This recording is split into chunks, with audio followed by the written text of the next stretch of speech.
Tech Talk with Matthew Dickerson. Matthew Dickerson. Tech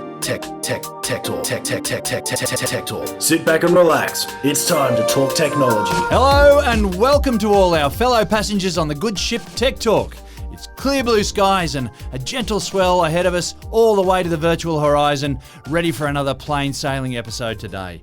And who better to take the helm than Captain Matthew Dickerson himself? Welcome to the bridge, Captain. Oh, thank you very much. Do I need to put on a pirate accent? It's not even talking like Pirate Day. Well, maybe I could be a pirate because this week I've been accused of being deceitful. And I consider myself I consider myself to be an honest person, so I was quite offended by so this. do I. Well, good. Well done. But it's all about big tech companies, and I won't name the company because I'm concerned that I might get sued by them if I go and slander them. Of course, we'll be sensitive. That's right. But big tech companies sometimes find efficiencies in not allowing you to speak to someone, which I get. I understand. You don't want people to complain. That's right. What next? So it makes it efficient and easy for companies to allow you to input information and then have some sort of AI tool maybe analyse that and then give you the impact of that. Now, I was just trying to get a listing for a business on a certain site. So going through a normal process, filled in all the details, submitted that, and it came back and said, we're not displaying that because you're using deceitful content. And I've gone, what deceitful content? What? So I want to talk to someone about this. How dare you accuse me of that? Pulled you as a conspiracy theorist or something. I don't know what it was. And that's the problem. I went, okay, what do I need to change to make you think that I'm okay, that I'm not being deceitful? Well, you've done this sort of thing before. Exactly. Yeah, right. Okay. And with no problems whatsoever. You put the information in, you say submit, and but sometimes this time, 5 minutes later... This time you're being deceitful. This time, all the other times I've been okay. And you can't work out what it is because it's such a generic thing. This is being blocked due to deceitful content. Oh, well, which part? Where is it deceitful? How can I fix it? So... I'll just talk to someone. Ring up and talk to someone. Lovely. What a great idea. Can you just tell me what's going on here? Of course, there's no phone number. You can't ring someone. And I did get a bit excited at one stage because there was a paid service, which I was kind of a little bit offended that I had to pay to actually prove I wasn't deceitful, but a paid service. And then as I went through to use this paid service to get it fixed up, it was only available to people who lived in the US or businesses in the US. So we live in a global society, though. You would think so, wouldn't you? And especially with these big tech companies. So I submitted information again, and it came back still suspended, not publicly visible. Tried it again. It took me several weeks of submitting something and then waiting. Because sometimes it would say, we'll verify this information now. This could take up to 5 days. How long can it take? Just check it out. Go and have a look. Just come on. So it is frustrating. I understand people's frustration.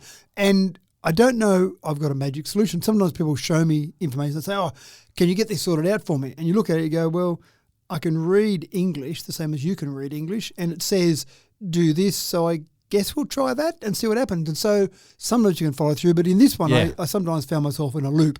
You do step A, step B, step C would say you go to step A, you go to step A, step B.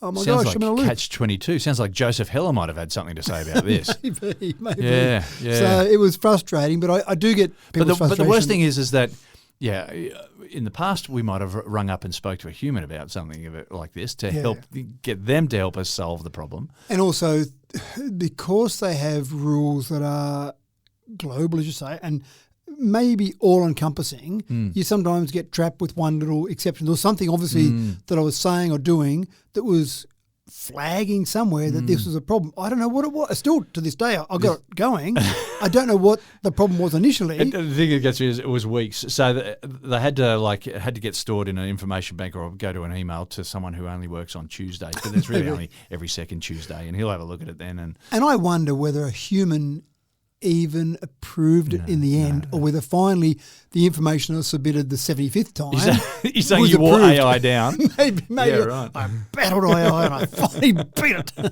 So maybe that was it. I don't know. I suspect that it finally was ratified by the AI tool and went, oh, that's okay, sure thing. We'll go and list that for you now, no problems at all. So, it's a bit frustrating. And I do hear that from people a lot, and I have seen it personally, obviously. And I don't know the answer because these big tech companies, these global companies are built on efficiencies and AI tools, and if some slip through the cracks, well, so be it. We've got the majority. Well, yeah, when you're pressing buttons and when you're ringing up and you're hitting a 5 for the option that you want, the conversation's being steered in the direction that they want it to go rather than the way you want it to go. And I think with some of those efficiencies, if you like, some of those big scale things, just say sometimes things slip through the cracks. When you've got a small business, sometimes a small business in a small town, I actually think they're a better business than some of these big businesses because you can't afford to let some slip through the cracks in a small town with a small business because you don't have many customers. When you've got 1 billion customers like some of these big tech companies have, you lose 1 million. And that's not so bad. The customers are wrong. That's right. So frustrating, but we got there in the end, and it is one of the problems we face. I don't know an easy solution to it. Better AI, maybe. All right, well, we better get cracking with today's episode. And I just want to give you a heads up about some of the stories, folks.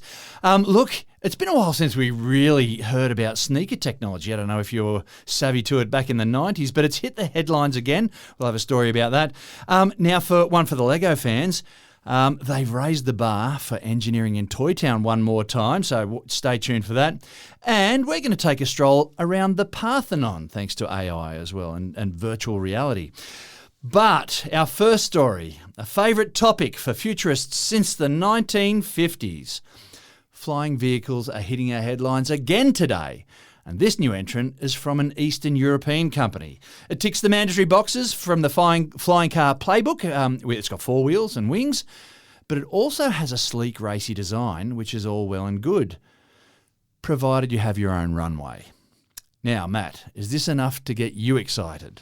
Well, it doesn't get me going because I think it's almost... You've got to have a runway. Well, 2 things. You've got a runway and you've got to have $1.5 million. So they're 2 slight issues I see with mass sales of this particular product. But it does feel like a somewhat sideways step, maybe even a backward step, because we're seeing more and more flying cars come out now that are basically like a drone. They've got... And you want something you can park in your driveway. That's right. I want to be able to take off from my driveway and then land at your driveway and come in and have a cup of tea with you. I don't want to say, I'll go to the runway next to your place. You don't have a runway? What's going on there? So it does seem somewhat sideways. Now, I can see some logic. If you were in an environment where you had to make regular long trips, let's say you had to go to a location that was 200 kilometres away on a regular basis, then this would probably make sense. You drive around your own community, your own town, and then, I've just got to duck over there. I just go to my local airport, I take off from there, land at their airport, and then drive around there. That's a fairly limited circumstance, though, isn't it? It is, it's not something you would see every day. So to give you a bit more information on it, it's called the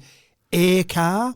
I think the marketing department could do a bit more with the name. So that doesn't get me that excited to begin with. Yeah, but it is in the name, isn't it? If you're not quite sure what the air car does. True, that's right. I do often talk about humans are pretty basic at naming things. We see a bay with sharks in it. We call it Shark Bay. Woo! Yeah, and if English is your second language, then just go with what you know. Yeah, that's true too. So it is a Slovakian company called Klein Vision, and it does look like a normal type or normal-ish car with some funny little spoilers on the back. Yeah, it looks like a fancy racing car, I would have thought. Yeah, that's right. The big spoiler at the back kind of says, wow, that's a racing car. Or press a button and just like a convertible converts from a hard top to a convertible, this takes about 2 minutes to fold out some wings. I guess you've got to be careful where you do that. You don't want to be parked in the garage of your home and accidentally hit the button to go wings. Otherwise, you either get broken wings or wings out the side of your house. So I'm sure they've got some sensors there to make sure that doesn't happen. It's got a flight range of about 1,000 kilometres. It actually uses an internal combustion engine, which most of the cars coming out now, especially the VTOL, the vertical takeoff and landing, are all using electric motors and batteries. So that's where they can probably get a bit of that extra range out of it. So 1,000 kilometres range. You can buy it now. It's valued at about $1.5 million. The problem is that there hasn't been a certificate of airworthiness generated or issued yet. So you could buy it and you could say, look at my air car, but you could drive it on the road. So it would kind of miss the air that would still be part. okay in the States, though. It seems that you can do whatever you want, provided you got the money. Maybe you can get a customised certificate for it in the States, perhaps. But at this stage, they've done a lot of takeoffs and landings, about 500 takeoffs and landings. So they've done a lot of testing with it. Presumably that's in a test mode, not in a commercial mode. So it sounds like it's getting there. What I like about it, though, is there's still more development happening. We know we want... Yeah, that's right. We want a hoverboard, we want a flying car. We desperately want a hoverboard. That's right, and we want a robot around my house. Yes. So the three things that we need in technology. that's the Forget about some of the other fancy things that are being worked on out there. Just those three things, just, for me, basically. No, agreed. And then I'm okay. So And we are in the future officially. that's right. Yeah. So at least we're working towards it. The other minor problem is with a lot of the VTOL vehicles, then they seem to be able to fly without you needing a pilot's license because the computer is basically doing it. You say, I want to go to James's house, and you sit back and it takes off and you fly to James's house and land. This does need a pilot's license. So there seems to be a few minor issues. Okay, yeah. I don't see it being a big hit, but keep the development going, please, all these companies out there, because we want something at some stage that looks something like a car that goes in the air. An air car, maybe.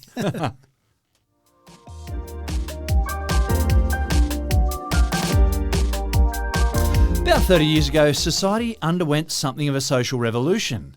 After a century of building machines with replaceable parts, companies started to see a real benefit in avoiding the fiddly repairs, and they just started making more desirable to replace entire machines. The repair culture shifted towards a disposable culture. And then 3D printing got all domesticated and things had come full circle. Now, Matt, Philips, the shaver maker, is going to actively encourage me to fix my own electric razor these days. Do you think it's going to have an impact on their bottom line? Do you think the disposable nature of society means that companies keep producing stuff for us to buy rather than repair it? I did wonder whether that's been something that's been worked on from a big picture perspective. We don't want to make these things repairable because we can sell more. Yeah, that programmed obsolescence. Yeah. Things where we're expecting this thing to only last, well, we've built it to only last you a certain amount of time, so you come and buy a new one. And if you go on razors, while we're on shaving and razors, there used to be a time, and I can remember my dad had one of these, where there was a lovely metal shaft and a beautiful construction at the end that you would screw off with a screwdriver. Yeah. And you'd take that off and you'd insert a blade in there. Yeah. And my dad used to take those out and sharpen those blades. Sharpen the blades. Before you'd put it back in to keep shaving with. He eventually got to the stage, I don't know whether one of us convinced him to do it or maybe mum convinced him to do it, but eventually could give it up and actually could throw away that little sharp razor and buy a new one and put it in there. Yeah. So that was a big thing for him to throw away any part of that particular razor. Yeah. He must have had conniptions when then... You think about what a razor blade is, it's just this sliver of metal. That's right. That's exactly the part that could be sharpened by Dad or replaced. So then when whole handles, whole blades, everything came out as disposable razors, I mean... Forget the secret sneaky obsolescence built into it. No. It says disposable. Yeah. It's saying exactly what it is. You throw this away after you use it. Who knows? Well, I reckon that once that soapy blue strip disappears, it's time to change it. But I reckon you can get a lot longer out of it then. That's right.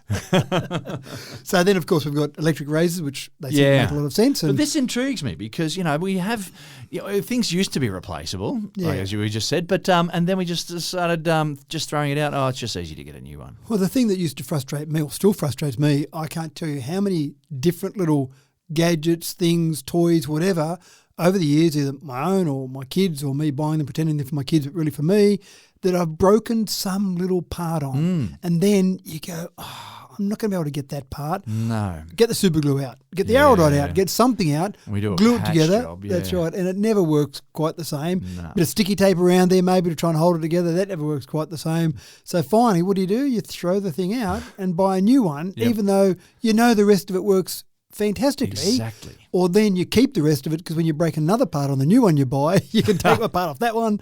So this is actually quite revolutionary from Philips, and I'm sure other companies will follow. They've come up with this concept called Philips Fixables. Yeah. So they're allowing you to take a design that they give you, a design of a part, just the little minor parts around the shavers, where you can then put that into a 3D printer and print out a new copy of that little part. And I reckon this is fantastic. And this perhaps, because I've held off from buying a 3D printer for myself, but this might be a reason why I'd actually go out and buy one. If it became a cultural thing, like where you're able to fix little things. Just think you could spend a couple of $1,000s on a 3D printer to save that $5 for that small part. But the problem is you can't get that small part. That's the issue. No. You cannot get that small part. I received some devices that I ordered from overseas recently, and they had the wrong plug. They didn't have an Australian plug in them. I meant to. The packaging said they did. So I finally got into another company. That company I couldn't get them from, going to another company to get the same plugs that I could clip in, and they were $1 each and $20 in postage. So again, sometimes you can find the parts and you go, is it worth it, or just go down to a local electronics store and buy a whole new transformer to plug in. So sometimes it's not worth it. Sometimes it's a hassle. Sometimes it's expensive to try and get that little part, or trying to find it is, I think, the real issue. So having the ability to print it. Now, you don't even have to own a 3D printer. There are places like libraries, sometimes various computer stores will have a 3D printer. You can pay to go and use that. What Philips is saying is that we're giving you the design that conforms to our specifications. It's done all the safety checks. If you print this exactly as this is, then it's going to be good. It'll clip on, it'll fit, it'll be safe, all the rest of it. So I think it's a marvellous idea. Yeah, so you've still got some quality control. Now, at this stage, they've only got one of their shaves with one of their parts, but it's the beginning. I can imagine that it's just, here we are, let's keep working on this. Now, you'd think for Philips, they would have all these designs in some electronic form anyway. I don't imagine they're still making these manually. They'd be automatically produced by some type of machinery that has all these designs. So it wouldn't be that hard, you'd think, to translate those into a design that will work on a 3D printer. So I'm sure they're doing one to begin with to test the market. Once it seems to be okay, once they realise their sales haven't fallen off the face of the earth, then they'll go, away we go. I just hope this works for them, and I hope other people go, oh, that's a really good business model. We should do that too. Well, maybe they're hoping that people say, I'm now going to buy the Philips instead of the Remington because the Philips has got that ability to replace those parts if I ever need to replace them. And let's face it, you don't do it on a daily basis. It just is that one time you knock it off the bench or someone grabs it and just snaps a little bit out.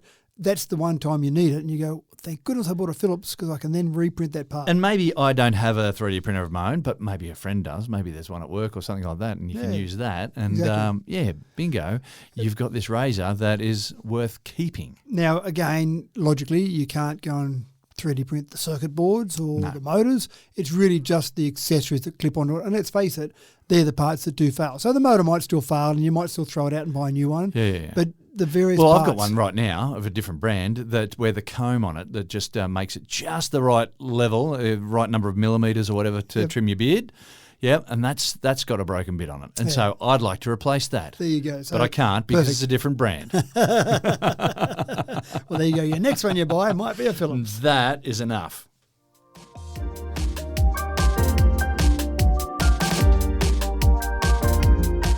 Now, it's been a while since we were last blessed with a major technological advance in the world of sneakers. The Reebok pumps set off a technological explosion for the industry back in the 90s, if you remember.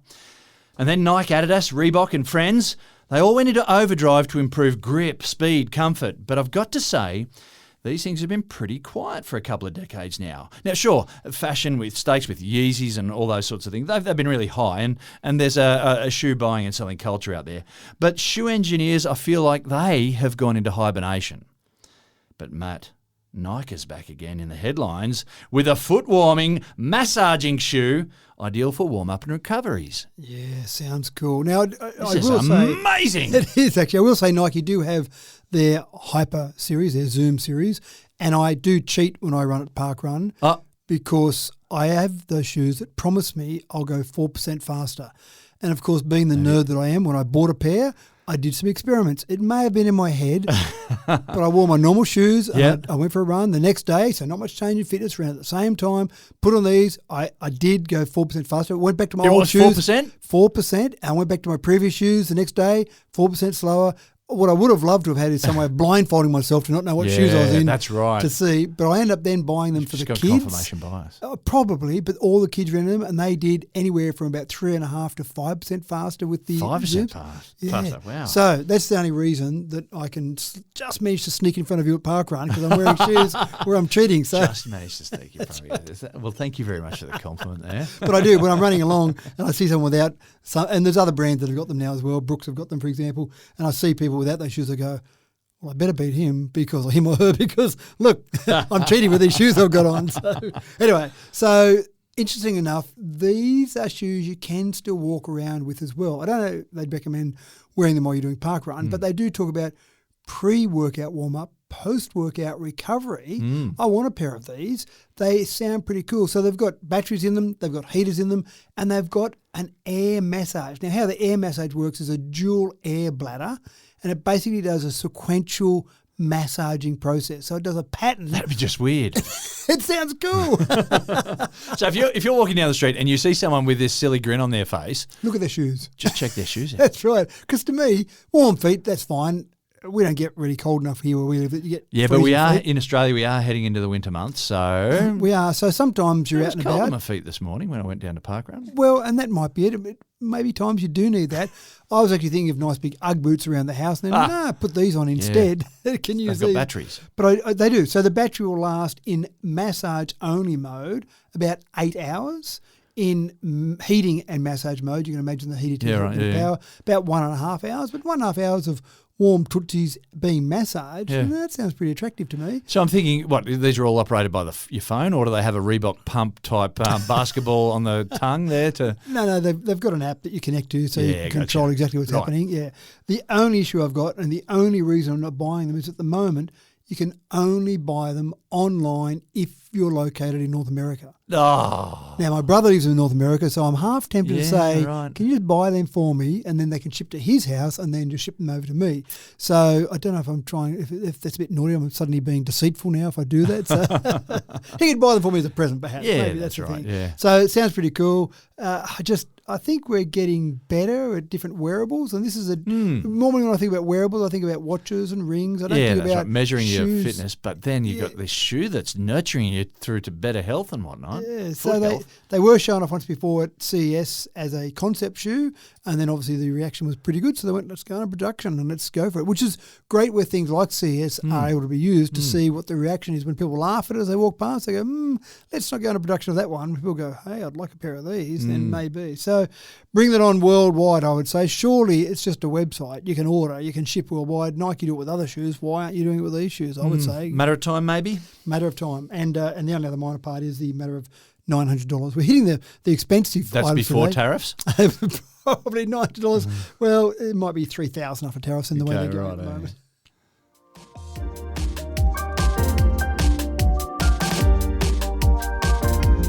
Inspiration comes from the most unlikely sources. Now, how many times have you driven past a car dealership and paid no heed to the vibrantly coloured flailing giant behind the fence?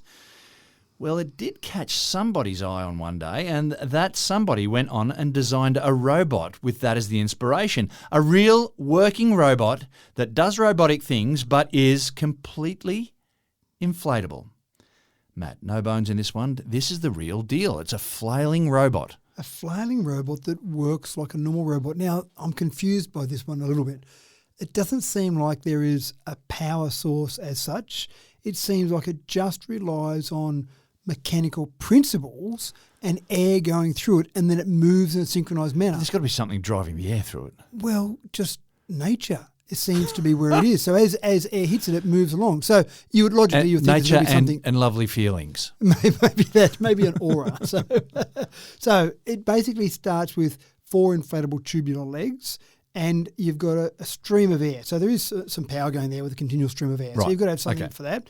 And then each leg, if it's by itself, just flails about like you see those ones out the front of car yards. Yeah. But then together they can achieve synchronized movement. And they really just focus on working out how they can get these things to work together. So you're trying to create a robot without mechanical parts as such. You've just got air to drive it. Is this perhaps the stuff of nightmares? Well, You got this thing that's chasing after you. It's and you go, got a suspect power source, and it's just quiet as anything, I'm guessing, too. and so then what do you do when something's chasing after you? You dive in the water because you want to get away from it. Well, this thing can it's gonna adapt. chase you. This thing can walk on land and can also swim in water. Yeah, so this this is whole nightmare concept, material. that's right, the whole concept is about decentralized intelligence. Now, they got inspiration from nature, of course. Sea stars. Oh, yeah, of course. Yeah, they use localized feedback to coordinate movement, but they don't have a central brain as such. So they thought, we'll leave that. Now, we've got a new measurement for speed. So we thought Good, strap yourselves in, folks. we thought meters per second was the measurement for speed, but they talk about the fact that this can move at 30 body lengths per second. Oh, wow. And to compare Sorry, that, 30 body lengths per second. That's right. So it doesn't just crawl towards you, it comes zooming at you. well, but a body length it's not very long. So it's a bit of a cheatery, I think. Sorry, in my head I've got a giant flailing robot. This is only little. It's only little, but they talk It's about less of a nightmare. less of a nightmare, but it's still able to be built bigger, presumably. Yeah. But they talk about the fact that a Ferrari, for example, can only go at 20 body lengths per second. So they're comparing a Ferrari or a car body length to this body length and saying how different it is. But of course, if it's a lot longer, like a car, then a body length is a different measurement of speed. So significantly different. I don't think it's going to take over from meters per second at this stage. Body length is hardly a standard unit. That's right, no. Up there with swimming pools. So essentially, it's just using basic physics, and it gives you a low energy alternative to robotic systems. Now, why do we want this? What's the point, I suppose? Whenever I see some of these things, I go, okay, what's the practical outcome? When am I going to see this in the practical world? And sometimes never is the answer. My imagination is going to an army of these things, like a horde of ants, sort of just a swarm of ants coming towards you. So they talk about the fact you use this in environments that are unsuitable for electronics, such as outer space. They didn't mention James's place in the middle of the night. But if it can go, walking on land and then walking on water, that's got to have applications, sure. Well, that's right. So they've got issues there where they might have emergency robots, ultra lightweight robots for disaster zones, medical use. They are even going to the stage where they're talking about microbiotic smart pills, so something you would actually take or put into your bloodstream using the same principles on a much smaller scale to deliver a drug where it needs to go. So now you've got them inside your body. So you've got little crawlies inside your body. Little inflatable crawlies inside your body. Here, sir, just take this pill. That's right. It'll just crawl around and go to where it needs to go to. But you could imagine targeted cancer treatment then, rather than just having chemo that attacks everything in your body. Then you could actually have something that targets where the cancer cells are, perhaps. Wow. Also, exosuits, rather than an exosuit that's a big heavy thing that actually gives you a lot of extra weight but then extra power, this could adapt to a user's movement without having processors to do it. I think there's a long way to go on this. But of course, with all things, someone comes up with a solution to a problem we didn't know we had, or where someone comes up with an idea for what we can use this for, or a new horror thriller, perhaps. But that person who comes up with the idea can be anyone from anywhere, and you just need the person with the idea, don't you? You need that, and then it builds on there and continues to build on that and stand on the shoulders of giants.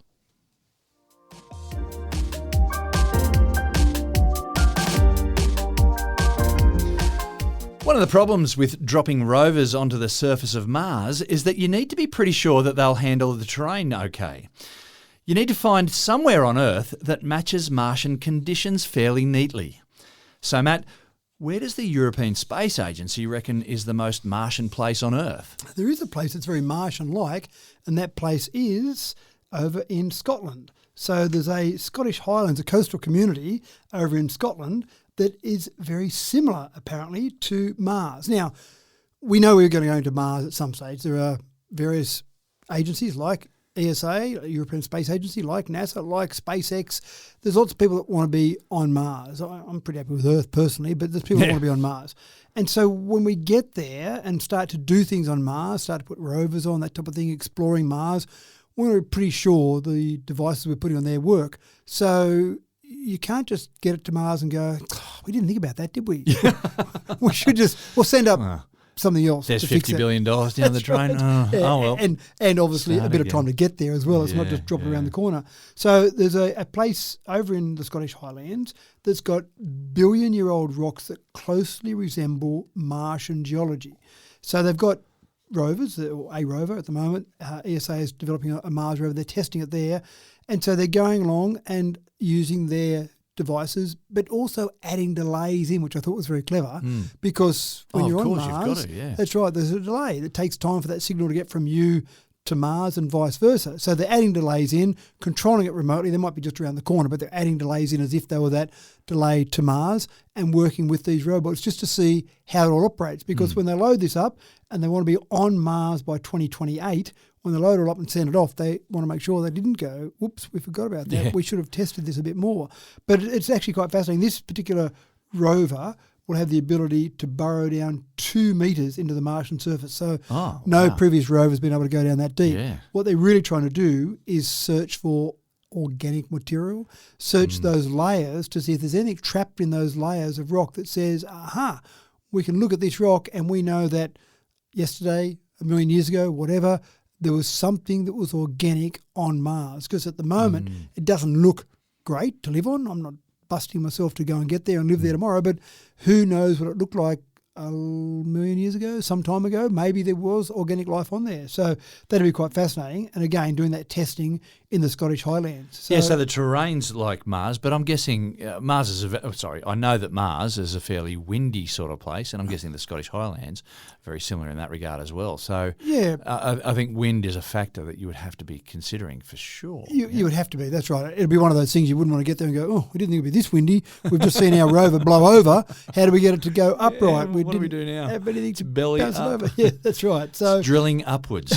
That's right. Fantastic. What a great idea. So it does sound fascinating, but I didn't realise there were places on Earth that were so similar geologically to Mars. I thought Mars was kind of its own geology and Earth was its own geology, but of course we do have a lot of different geologies across the Earth. Yeah, but the rocks had to come from somewhere, didn't they? And so as they were floating around in space, these planets started to form. Yeah, it's just, very interesting. There's a lot to be learnt here. Yeah, definitely right. And good luck to the people over there in Lower Deerbyg. Obviously, they're making a bit of money out of extra people being there with all of this research going on. So quite good on them. Yeah.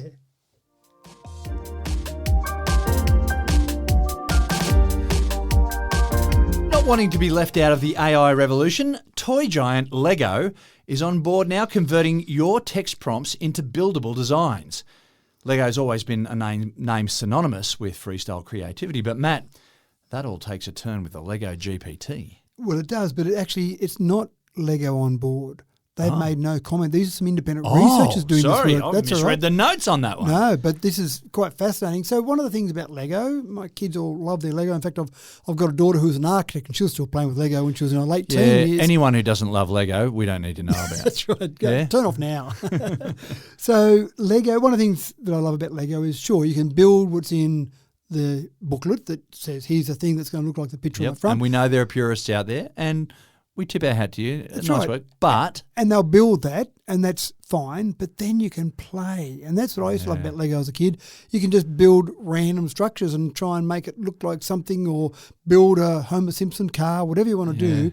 You can put that together and make it look like something. We would have the instructions. We would build the thing once, and then they would just go in a big bucket, and you would just build whatever after that. Correct. You let your imagination go crazy. And I did hear the other day, I was talking about this story, and someone told me they used to, and I'm almost scared to say this because I'm so offended by this, but they used to glue their Lego together. So those people can turn off as well. Cannot abide by that. No, that's right. Because the whole point is it goes together and then comes apart, doesn't get glued together. Yes. So, and you know what? You don't even have to glue it together because it just stays together. It's does. that whole snap lock feature that it's got. Exactly. Quite incredible. So it was always fun to put together those parts. I must admit, some of the later products that my kids were getting, I felt like Lego was cheating, because rather than just take these blocks and build something, there was so many custom parts, and I just don't love that from a. Oh, you're not a fan. I love the block, and I love the block where you build something out of the blocks. But then when you've got a little thing that's obviously the part of this Star Wars aircraft, you go, well, it's not really just it's all been concept cut and Lego. shaped to be the form, rather than having to use your imagination and your creativity to create that. So what I like about this concept, so there's some researchers that got together and said, let's build a design, not by just sticking things together like you typically do, where we give LegoGPT, they've called it, we give it a text impromptu, if you like, to say, I want to build this, and then it will give you a design. So you'll say, for example, I'd like to build a 3-story house that's got 2 bedrooms on the bottom floor and then a kitchen on top, and something like that. Can we build that and give it as many details as you like, and just using 8 different basic Lego bricks? And that's what I love about this. You don't get any customised bricks here. It's just going back to the basic sets of old. That's right. So the 1x1, 1x2, 1x4, etc. If they still sell those basic sets. But anyway, Well, you'd have if you've got that container full of all bits of Lego, you have enough of those. But that was been built up from the 70s, right? So but surely those basic bricks are still the same. Surely you can still get those in. They'd have to be. Even customised ones have got some of those. So by using those 8 types of basic Lego bricks, it will give you a design. I'm not sure how many steps in the design, but it'll give you a design that says, here's how you build this thing out of the Lego bricks that you've got. You can even go a step further. You can say, I've got so many of each of these types of brick. Now, I want to build this with the constraint of just these bricks available to me. Yeah, okay. Go for it. Build something for me. So it does. It gives you a design. It does go through a process where it tests it in a virtual environment for its rigidity, so its structural integrity, if you like. Because sometimes when you put together Lego, you think, is that bit going to hang out there? And you're just relying on that bit of plastic holding together to put some of the weight out further. Yeah, that's right. But normally it does, because it does seem to hold pretty well. So it tests it for all of that, and away you go. Now, they're not doing this so my kids can reuse all their bricks. They're doing it because there is this whole concept about brainstorming or basically creating some designs that you might want to use further on. So you might want to design the Homer Simpson car and then look at it and go, yeah, you know what? I don't think that's great. Let's go back to the drawing board. So it's a way of rapidly creating a design, a basic design, and then working with that. So the next factory, the next big bit of industry, the next complicated tool that might be built might have started off as a basic Lego design. They put it together. How cool's that? That's right. And they go, yep, we can see that works. Now let's go to our normal design phases. But you can pull apart bricks and put them together Lego again. has forever been the tool of choice for engineers to be. Yeah, hasn't that's it? right. It's so I love the idea. And sure, it takes away a little bit of that creativity where people just stick bricks together and go, oh, let's change this. But I do like the idea that you can say, you could build your own home, for example. You could say, I'll give you all the text prompts about my home, how large it is, the dimensions, etc., and then, okay, give me the design for that. I want to build my own design. So, and think about the time I went to, it's probably been at lots of Formula 1 races, but I remember one Formula 1 event one time where they had a Mercedes-Benz Formula 1 car built out of Lego bricks. And it had the specs up on the side there, how many thousands of man-hours were taken up in designing that. And they obviously had a team of people doing it. Yeah. So that sounds and looks fantastic. But now you just go, LegoGPT, give me a design of the Mercedes-Benz Formula 1 car, maybe give it a picture of that, and away you go. So it sounds fascinating. Amazing.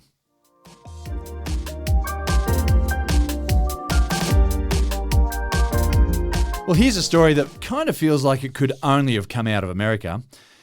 We're well and truly aware of AI's entry into the courtroom and its usefulness in its capacity as a paralegal. It can perform research to identify precedents in a heartbeat. But Matt, AI has recently been invited into the witness box. How in the ChatGPT did that pan out? It does sound quite AI eerie. in the witness box. Yeah, eerie, emotional. It was very impactful apparently. So you had an incident back in 2021, road rage incident. Unfortunately, in America, people carry guns, and so someone was shot dead in a road rage incident. Terrible outcome, obviously. Anyone that dies in any sort of accidental or deliberate death like that is terrible. So they caught the murderer, and so he was being tried. Alleged murderer, but presumably it was pretty obvious, so he was being tried. Often you have victim impact statements. So there might be someone that was a victim of crime themselves, so it might have been a robbery, might have been a personal assault, and they will give evidence in a courtroom to say this is how it impacted me. Yeah. If the person's not there anymore, it's hard for them to give a victim impact statement, but the family can give that. In this scenario, they built a deep fake of the person who was murdered. Oh. And in the courtroom, they gave a victim impact statement. They talked about how it had affected their ability to go forward in life. They had the dreams of most people having the kids, ghost of having Joe family. Blogs came back to speak in court. Yeah, that's right. So he talked about getting old as a gift that hasn't been granted to me. I mean, the family in the courtroom were obviously incredibly impacted by this. Hopefully the actual murderer was impacted by this as well. But the judge gave a 10.5-year sentence. In the end, he was only charged with manslaughter, not murder, which I found fascinating. But the judge gave 10.5-year sentence and said afterwards that there's no doubt about it, the AI video played a role in influencing my sentencing decision. So it's the first time we've seen a victim deepfake. And again, we see deepfakes used for all sorts of bad reasons, but I thought this was one where it was actually used for a good reason. So I just think it just seems like such a stretch to get AI to speak on behalf of someone. But the person can't. The person's lost their voice. So Yeah. But if they've lost their voice, then how can you still speak for them? How do you get it occupy their thoughts? Yeah. I just reckon that this could only have started in America. Yeah, I agree. And I just wonder whether or not it'll take hold anywhere else on the planet. Yeah, I don't know. And I suppose if there's a business model for it, then someone will do it. So if suddenly there's a way to say we can actually have an influence in the courtroom. We only charge you X dollars to go and generate a deep fake for the courtroom. Maybe it takes off. With a little extra emotion added. I just, It'd tug be- on those heartstrings. It would be incredibly. If that was my brother or father or whatever Yeah. sitting in the courtroom, you can imagine thinking he could be here. Look at that. It's incredible. So they took a range of old video footage, old audio they had, even photos, and fed all that in, and then basically typed up what they wanted the victim to say, and away they went from there. Wow. So, Yeah. pretty eerie.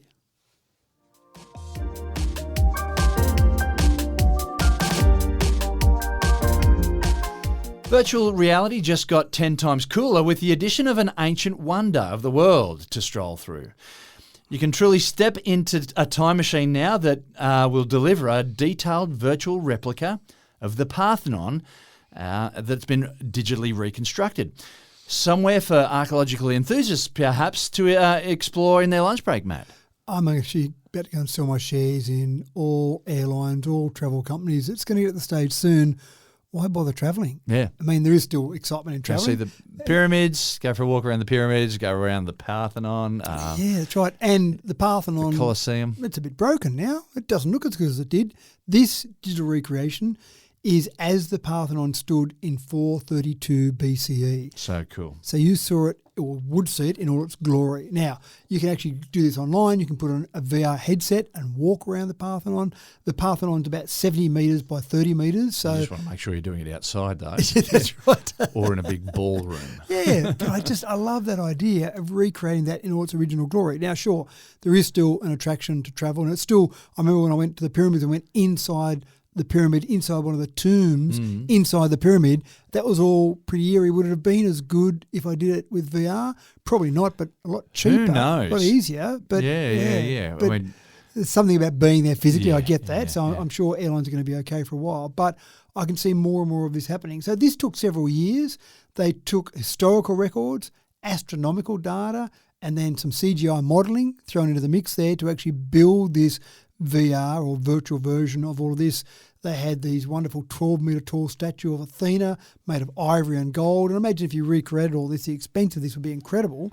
I'm sure this wasn't cheap because they took a few years to do it all, but a lot cheaper than building a 12-metre tall statue made of ivory and gold. So not sure you'd be able to use that much ivory now anyway, so as a minor issue. So quite fascinating. And gee, they did some things for worship back in ancient times, didn't they? Sure, we still build churches now, Yeah. but we just don't have the same level of the scale. scale. That's Yeah. right. Yeah, Yeah, you see yeah. some things that are built.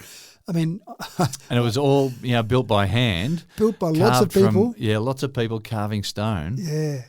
So and amazing. sometimes they were a tomb, if you like. Sometimes it was a burial area. So you build an incredible structure to bury someone. Well, I reckon the challenge has been laid down now. We need to get more of these, but let's see the Hanging Gardens of Babylon. Yeah. Let's see the Colossus of Rhodes. Let's see, was it the Great Library of Alexandria? What about the Great Lighthouse? Was that at Alexandria? You know, all these wonders that we, there's records of, but they don't exist anymore. Imagine the Colosseum and seeing some lion fights in the Yeah. Colosseum. Imagine walking around in that environment. What's fascinating about the Seeing Colosseum lion is fights, you mean watching Christians being eaten by well, something yeah, like that? Yeah, let's watch a bit of that. That's right. So Matt, why don't we maybe do not so that? much. Yeah. Just But kidding. even the Colosseum, when you've got all the underground area of the Yeah, Colosseum. that's right. And then, Yeah, and then seeing the bit gladiators sort of strolling around and so- rubbing shoulders with gladiators. Yep. So fascinating. But I actually think there's a whole industry there. I think you would pay to go and watch a walkthrough in a VR environment for some of these things that have been recreated with incredible detail in their former glory. So great use of technology, I thought. And again, there'll be more of it, I'm sure, coming. Yeah.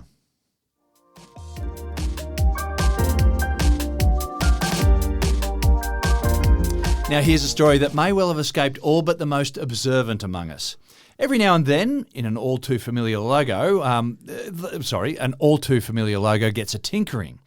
And having been almost a decade since its last zhuzhing up, the Google logo has been aesthetically upgraded.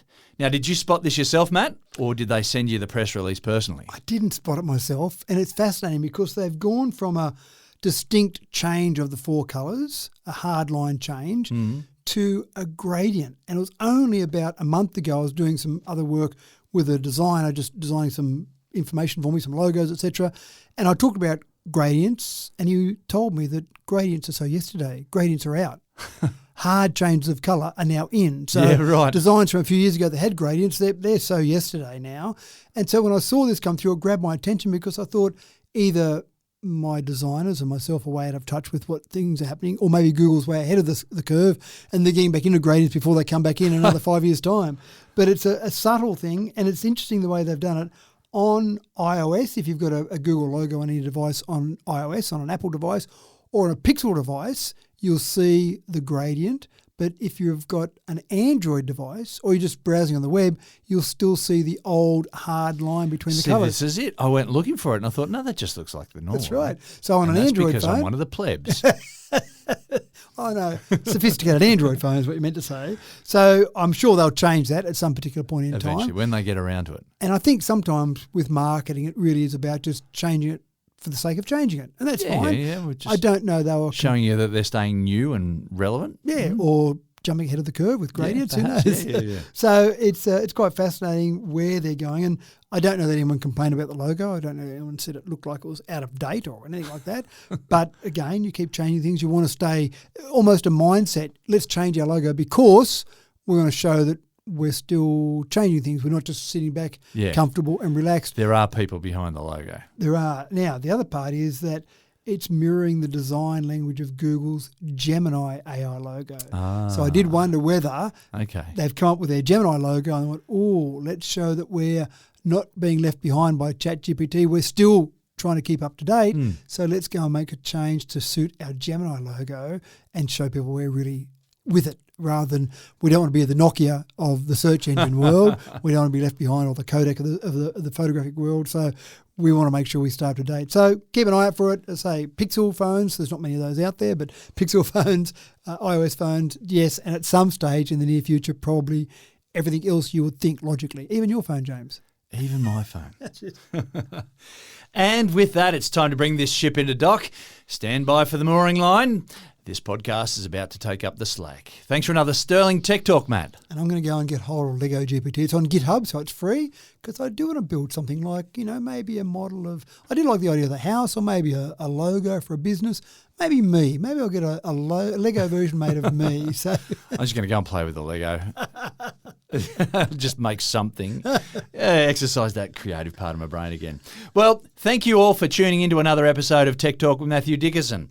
Tech Talk is an all-weather podcast written to withstand the harshest conditions that Mother Nature can throw at it.